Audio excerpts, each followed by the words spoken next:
सर्वांना मैत्रीपूर्ण जय Bhim. RK. Bhatkar YouTube चॅनलवर आपले सहर्ष स्वागत आहे। आपण पाहता आर.के. Bhatkar YouTube channel. आमचे व्हिडिओ आवडल्यास लाईक करा, शेअर करा आणि सबस्क्राईब करायला विसरू नका। जय भीम। भारतीय बौद्ध महासभेचे पडनेरा शहराचे सरचिटणीस विलास भाऊ नागदिगे सर हे आपले मनोगत व्यक्त करतील अशी मी त्यांना विनंती करतो।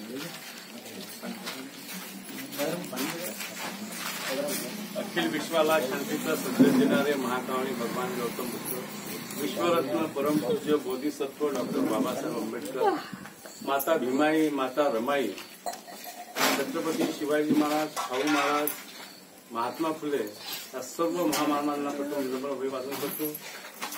भारतीय बौद्ध महासभेच्या राष्ट्रीय संरक्षिका ममता सागर, इंदिराताई यशवंत आंबेडकर यांच्या कार्याला पंचांग प्रणाम।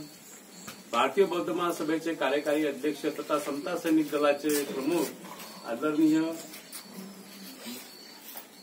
भीमराव यशवंतराव आंबेडकर साहेब त्यांच्या कार्याला माझा पंचांग प्रणाम।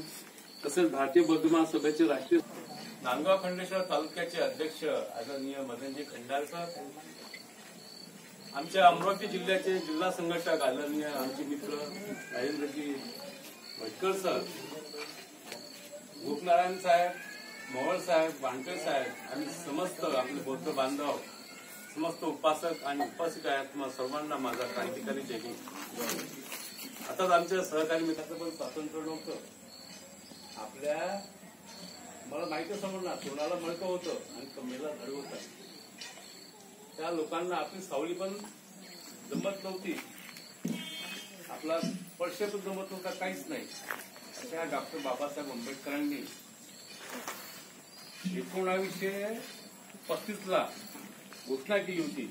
येवला येथे नाशिकच्या जिल्ह्यामध्ये येवला ठिकाणी घोषणा केली की मी हिंदू म्हणून जन्माला आलो पण हिंदू म्हणून मी मानणार नाही। आणि 1956 नागपूरच्या दीक्षाभूमीवर बौद्ध धम्माची दीक्षा दिली।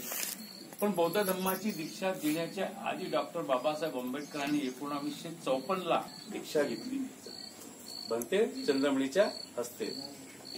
पण डॉक्टर बाबासाहेब आंबेडकरांना जेव्हा नाशिक जिल्ह्यामध्ये घोषणा केली धर्मांतराची 1935, त्याच्या आधी 1927 महाराष्ट्रात रणसंग्राम झाला होता, आहे की नाही, मनुस्मृती दहन झालं होतं। पण त्या मनुस्मृती दहनामध्ये बाबासाहेब आंबेडकरांच्या ह्या मातृ संघटना आहेत भारतीय बौद्ध महासभा, समता सैनिक दल, आणि तेव्हा त्यांनी रिपब्लिकन एक पक्ष स्थापन केला, तेव्हा त्यांच्या याच्यामध्ये म्हणजे जाहीरनामा वगैरे लिहून ठेवला होता, त्यानंतर ते स्थापन झाला। पण या मातृ संघटना आहेत भारतीय बौद्ध महासभा आणि समता सैनिक दल। त्या समता सैनिक दलामध्ये आपल्याला एक सैनिक सुद्धा व्हायचा आहे, कारण की समता सैनिक दलाची स्थापना यासाठी झाली आहे की जेव्हा अन्याय कोणता अत्याचार होते, एक सैनिक त्यांच्या गाडीवर उभा राहायचा, पहिल्यांदा एक आपलं जयभीमचा आरोळी ठोकल्याबरोबर त्यांना सुरक्षित त्यांच्या सभामंडपापर्यंत घेऊन जायचं। हे कार्य ते आपल्या समता सैनिक दलाचं राहतं।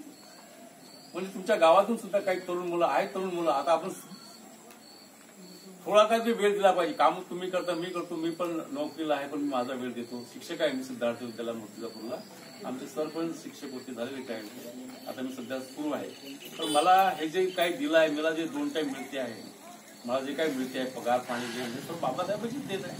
माझी आई पण तुमच्यासारखी शेतात काम करायची, अमरावतीला ते स्लॅबचे घरी आणि मास्टर झालं। मग आपल्याला हे जे शिक्षणाचा बी अधिकार दिला आपल्याला सर्व संविधानाच्या माध्यमातून, महात्मा फुलेंचे भरपूर उपकार आहेत, म्हणजे आपलं काही देणं आहे ना त्यांना, आपण त्यांच्याकडून भरपूर काय घेतलेलं आहे।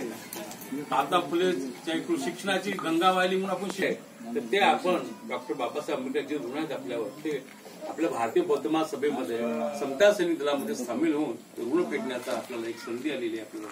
तर तुमच्या गावातली जी ग्रामसभा आहे त्या ग्रामसभेचं आता सर सांगत होते की 3 सभेचा गणवेश आहे आणि समता सैनिक दलाचं जरा वेगळं आहे, त्याची निळी टोपी वगैरे असते, त्याला SSDचं असं बॅनर वगैरे।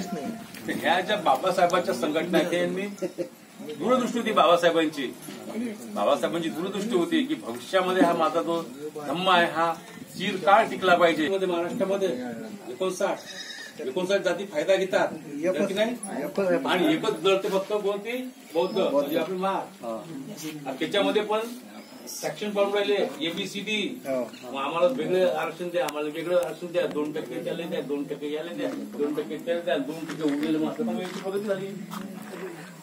बाबासाहेब पण आपण बाबासाहेबाला समजून घेतलं, बाबासाहेबाला बुद्धाला समजून घेतलं. आपण आनंदानं 2 टाइम खात आहोत. आपल्या मुलाबाळाला कसंही कर, काही कर, फाटकं लुगडं घाल, फाटकं साडी घालायची, पण मुलाला मात्र शाळेत पाठवायची. हे यांचे उपकार आहेत ना, ह्या थोर महात्म्यांचे उपकार आहेत त्यांच्यामुळे. म्हणून मी म्हणतो तुम्ही भारतीय बौद्ध महासभेला समजून घ्या, समता सैनिक दलाला समजून घ्या. आणि हे जे तुम्हाला लाभलेले अतिशय सक्रिय कार्यकर्ते आमचे तालुका अध्यक्ष जे आहेत, अतिशय तळागाळातून आलेले आहेत, ते आमच्यासारखे गरीब बांधव आहोत. आम्ही काय कुठे श्रीमंताचे नाही आहोत, आम्हाला कोणी कुठे देत नाही आहे.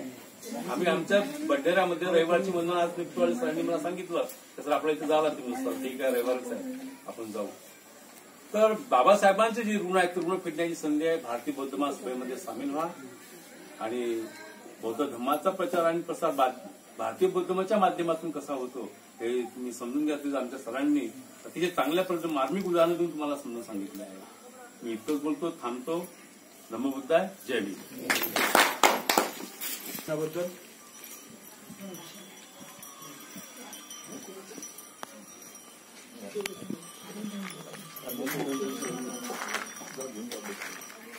अध्यक्ष घेऊन घ्या, एक मिटिंग आहे, मिटिंग नावासाठी मिटिंग आहे.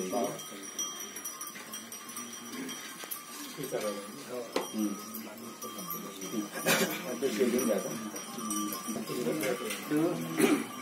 आजच्या भारतीय बौद्ध महासभेचे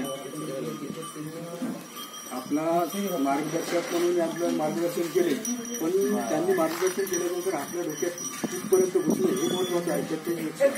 त्याचं आपण तुमचीच नाही बाई सर्वांची परिस्थिती हेच आहे.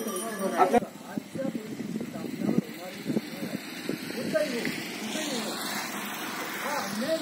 कुठेतरी आपल्याला काहीतरी आपलं संघटन पाहिजे. जर आपलं संघटनच जर नसल तर आपलं जर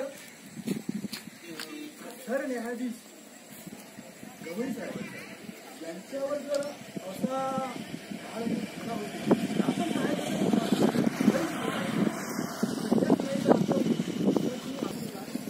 त्यांनी त्यांच्याबद्दल सर्व सांगितलं.